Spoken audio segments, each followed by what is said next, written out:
Hey, I'm Alex Radcliffe from Board Game Co., and this is my first impressions of Harakiri, Blades of Honor from Synergic Games. And Harakiri is a 1 to 4 player cooperative campaign game that effectively has two games combined into one, and this will factor very heavily into what I cover and how I cover today, because there's, like I said, two full games going on here, two different phases that play out as two different games. There's 60 pages of rules and different things to cover. I will be doing very much a high-level overview of everything going on here and the general two phases. And if you see everything going on the board, I have it set up to try to cover as much as possible in that high-level. Let's go ahead and just get on into it. Like I said already, this is a 1 to 4 player cooperative campaign-driven game. And there's going to be two phases in the game. There's going to be the adventure phase, where you wander around Japan, trying to encounter different events, dealing with different things that will pop up as you go through the story.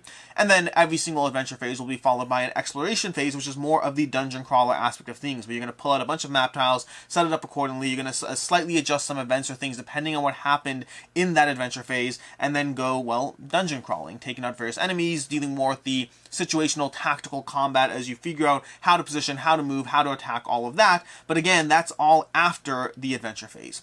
In the adventure phase, you're going to be wandering around from location to location. Your character's going to have 3 actions a turn. Again, high level, I'm skipping so many details, it makes me feel nervous about the details I'm skipping, but 3 actions a turn, wandering around. You're going to be moving to locations, you're going to be interacting with cities, and more importantly, you're going to be interacting with various missions on the board. You see, there's a variety of different missions on the board that your characters, you're going to have 4 characters, they can be wandering around, interacting with those missions, and then flipping it over, and then potentially reading text, or putting other tokens on the map, or chasing off different things from, chasing off haunted whatever. There's going to be different things happening, fighting down a bear that has been racing and terrorizing the villagers, a whole bunch of different things. A bear, I always say bear. Fighting off a bear who's chasing and terrorizing the villagers. A whole bunch of different missions you're going down, all while trying to accomplish your core main mission in any individual scenario. Meanwhile, the tension is slowly creeping along, the Emperor's influence is moving along, making the game harder, so there's a bit of a clock as you go, because if it ever reaches the end, then you will lose, and along the way, things are getting harder at the same time.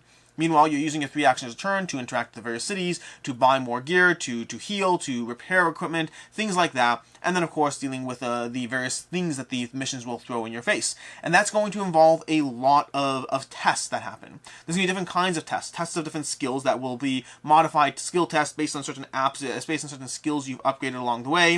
And then additionally, there's going to be various encounters with enemies, all abstracted. You will have your weapon and you'll roll your dice based on your weapon, but it's all abstracted in the sense that you're not going to be having the full-fledged combat that you'll have in the exploration phase.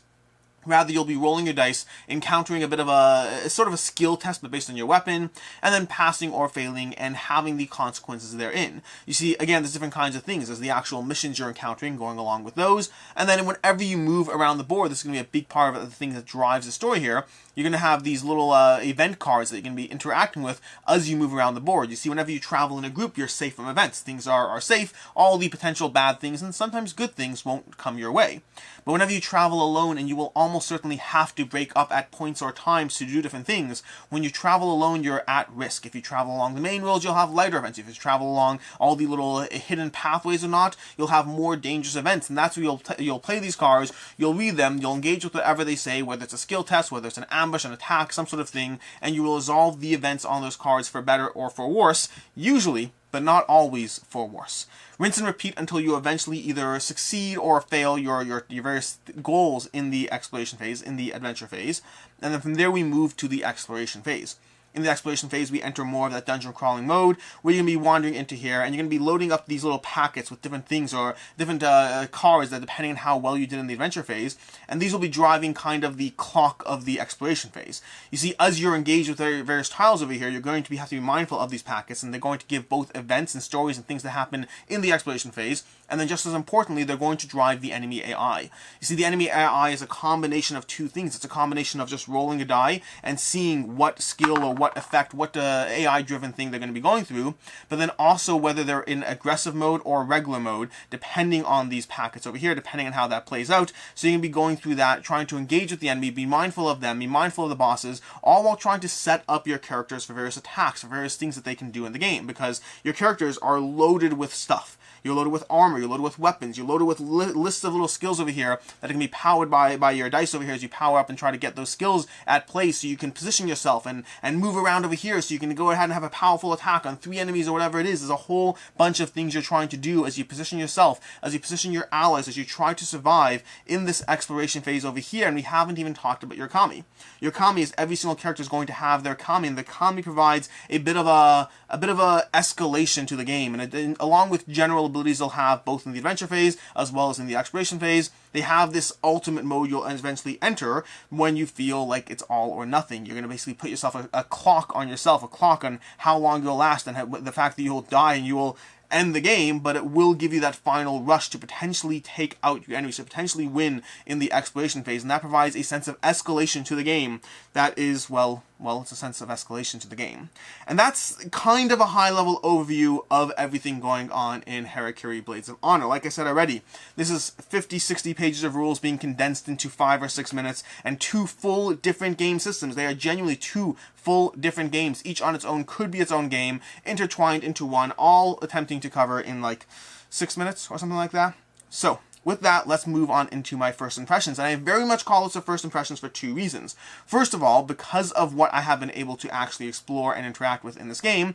And secondly, is just the general state of the rules. The fact that I had the rules being changed or adjusted as I was going through it. And I still feel very much like I have both a limited experience and I'm experiencing very much that prototype phase of things constantly changing or being tweaked or being adjusted to better the, well, final game, final product, all of that.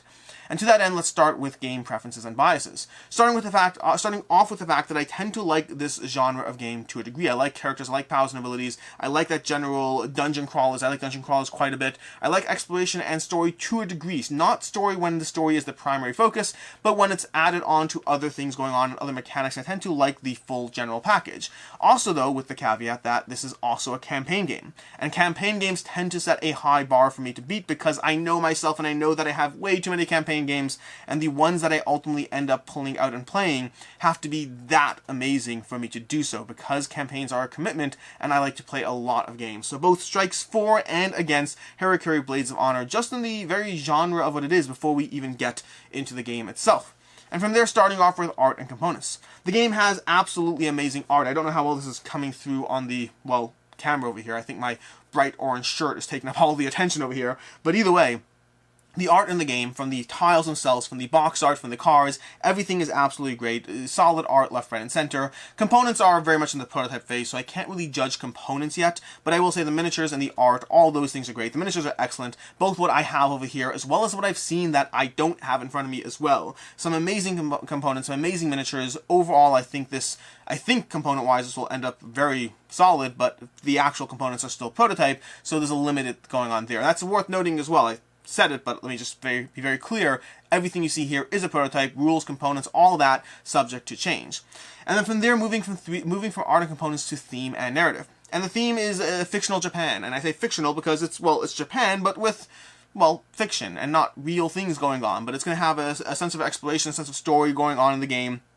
And the narrative of the game is a bit of a mix. You see, there's an overarching narrative. Again, I have limited a sense of what I've been able to experience with this prototype so far, but the narrative is a bit of a mix in the sense they have this overarching narrative going on, but then they have lots of storytelling going on also, both through the event cards themselves, offering you little miniature glimpses into things that are going on. You wander around the road, you see some bloody carcasses, something attacks you, you wander into a clearing and there's some farmer there and you interact with them. Small little, not really connected, just random story elements will be in this little event deck over here, but then also even just the missions you're engaging with as you go through your overarching mission. You see, you have all these side missions that don't necessarily feed into the main mission, so it gives you a sense of exploration of the world. It almost feels like an MMORPG, like a massive multiplayer online game where you have a general larger quest, and then a whole bunch of side things just kind of interacting and interweaving with you as you go through it. So it's both a pro and a con there, in the sense, depending on what you're looking for. It gives you a lot of story elements, some connected and some disparate story elements going on over there.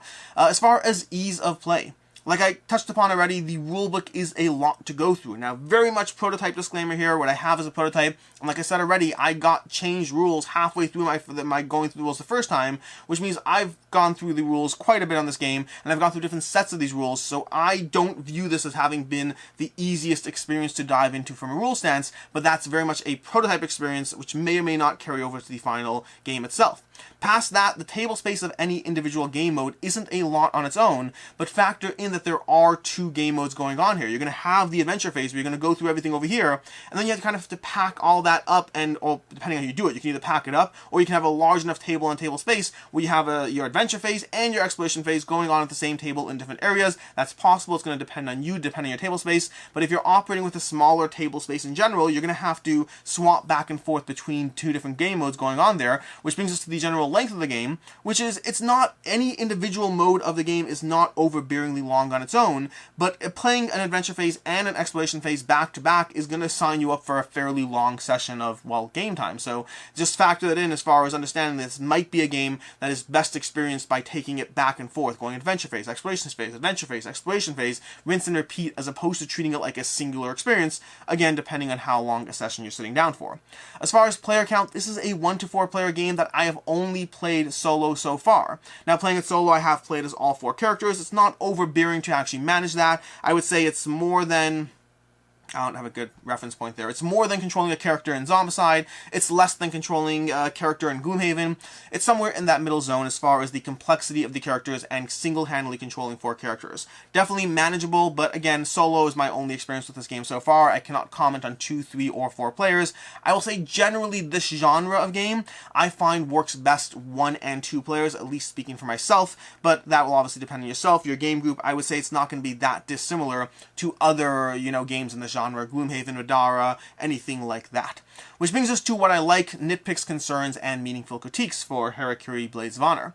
Starting with what I liked, and that's going to be the fail-forward aspect of things. You're going to encounter different things in this game, different events, things will get in your way, you'll have side quests, you'll have missions, you'll have this. The game is designed and structured as a fail-forward engine. You're going to go through things might work in your favor, things might not, but I tend to like it when games drive you forward, especially campaign games. Campaign games more so than anything else, because winning and losing, who really cares? But when you lose in a campaign game and you feel that impediment to your progress, getting in your way of actually moving forward and experiencing the thing, I like fail forward as a mechanic, and this game does have that.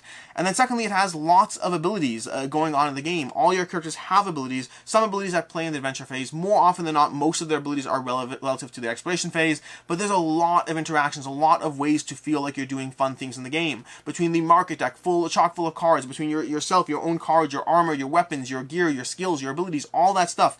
There's a lot of elements here that make you feel like you can combo things or feel powerful or slowly level up, because leveling up is a factor as well in the game. As you unlock more skills, as you're able to move further, as you're able to add more to your attack, as you're able to upgrade your kami, different things going on. There's a lot of augmenting skills, upgrades, all of that in the game. And the exploration phase is going to feed off of that heavily, giving you a lot of tactical choice in the game as you maneuver around in this exploration phase. As you try to set yourself up, trying to be mindful of the clock in the game, trying to slowly move out of these areas to continue your progress through things, and it gives you a lot of opportunities to tactically position yourself in order to make the best use of your abilities. What you do, how you do it, where you spend your time, attention, and resources is going to give you a lot of choice and implementation in the exploration phase that is very rewarding. And then the kami system, I love the kami system in general. I love escalation in games. I love it when you have Cthulhu Left Me Die is going to be a classic example for me of the sense of escalation as you get more powerful and you slowly, well, either win or lose at the end of it. And the kami gives you that sense, and it's setting a timer on you, but you get more powerful. You get some final strikes in, but it might not be enough depending on how things go. And so I like that kami phase in the sense of escalation it gives to the game. As far as nitpicks and concerns, a few small things. First of all, just a reminder on the rules aspect. While this is a prototype, very much a prototype, I think they can clean up rules to an extent. I don't know if they can make them shorter. There's a lot of things to remember in the game, a lot of small aspects, and I did not have the benefit of playing with a player rate or anything like that. I think this game needs a player rate. I think it'll be essential. There's just too many things to know after going through the rules on its own. You need a kind of a crib sheet, a player rate, some sort of thing that gives you a lot of the high-level things that are more unique to this as a game as opposed to other games. The typical problem you have with games like this is you'll have 60 pages of rules and then 30 pages of that can be thrown out the window because it's just general dungeon crawler type things that might be reminiscent of other games you've played. And so you have to still go through those 60 pages, but then it'd be great to have a player rate or something at the end of it to kind of remind you of areas that's different. What can you do in a town? What will you do as far as what's the general sequencing as far as travel? How does that play out? What are the various key terms going on? This adventure phase and exploration phase, different things going on. I'd love to see some sort of again, player aid for all of that to make it easier to go through all of that. So it's like more of a concern because prototype, so I assume those things will be taken care of and addressed, but nonetheless, it's the experience I had so far, and so I wanted to bring it up. Past that, there's a lot of dice rolling in this game. Both in the adventure phase and in the exploration phase, there's a lot of dice rolling, and I would say it bothers me more in the adventure phase.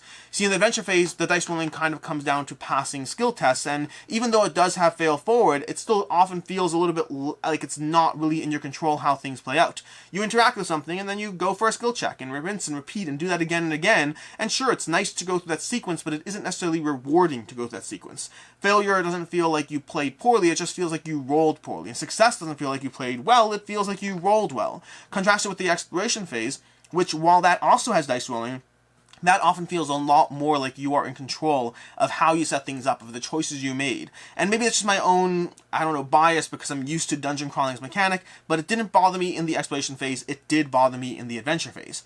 And then lastly, lots of things, I kind of touched upon this in the whole, player rate aspect, but the rules are a lot to go through, but then there's just lots of things to be mindful as you go through. Lots of different stuff you just constantly have to remember. My own experience of this game was constantly interrupted by rechecking the rules, which certainly impacted the smoothness of the experience of the game. As far as meaningful critiques, I really have just one, and that's going to again be with the adventure phase.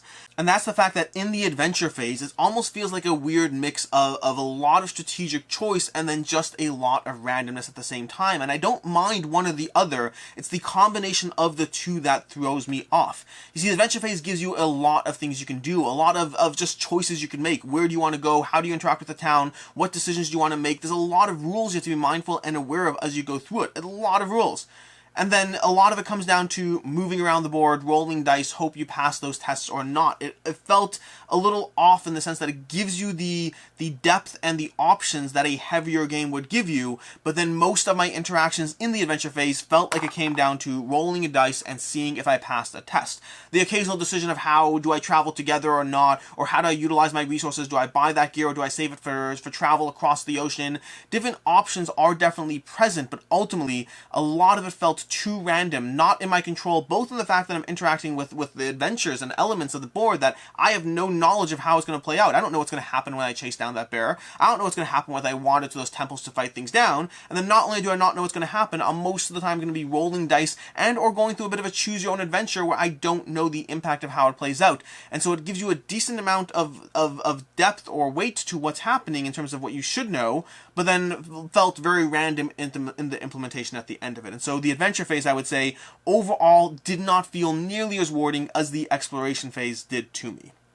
Which brings us to final thoughts, and not really a review, not really a rating here, because again, first impressions, all of that, but final thoughts of the game are mixed depending on what part of the game I'm talking about. See, Harakiri, Blades of Honor, the exploration phase, I really enjoyed. It gave me a lot of things, and like I said, there's two different games going on here, which is interesting because I kind of am rating or talking about two different games at once in the same thing, but they're interwoven in what they're trying to do and the way they do interact and play off one another while giving you two very separate experiences.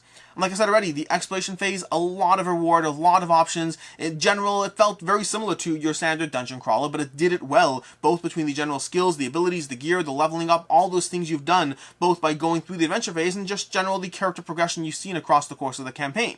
It gives you a lot of elements to fight over. The monster AI is not too complicated. It's complicated. It's going to be a midweight. I would say it's less than Swords of Sorceries, more than Wild Descent, more than Gloomhaven, less than, I don't know. It's a midweight AI as far as the enemies go. A little degree of randomness because some degree of it you can anticipate for based on their mode. Are they aggressive? Are they regular? But then ultimately there's going to be a die roll at the same time, so you can't perfectly predict what they're going to do. But overall, I really enjoyed the exploration phase of Harakiri.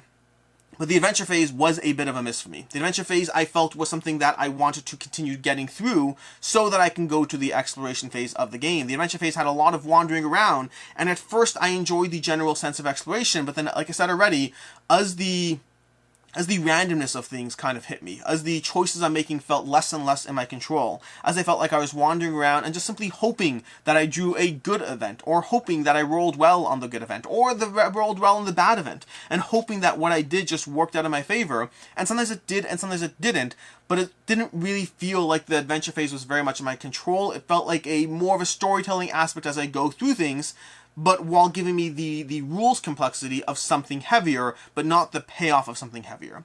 So I would say where I am with Harakiri so far is mixed. The adventure phase, not something I mean, it was fine, but not something I would rave about. Versus the exploration phase, I really enjoyed that, and so the question I have is, either what changes are going to be made to the adventure phase, what is going to be, what's the final game is going to end up looking like, or alternatively, how can I abstract or power through this to more quickly get to more of the dungeon crawling of the game. And so that's why I am with this one. That's why I'm calling it a first impressions. I didn't get to experience as much as I would have liked of the game. I have a limited aspect of how much of the adventure phase I'm actually given for this prototype over here, so I haven't been able to dive into the full sense of exploration or adventure, but this is my general thoughts and opinions of where I am so far with the game. You can back the game on Kickstarter. I'll have a link in the description down below. Until next time, I am Alex Radcliffe from Board Game Co. I hope you found this helpful, and as always, have a good one.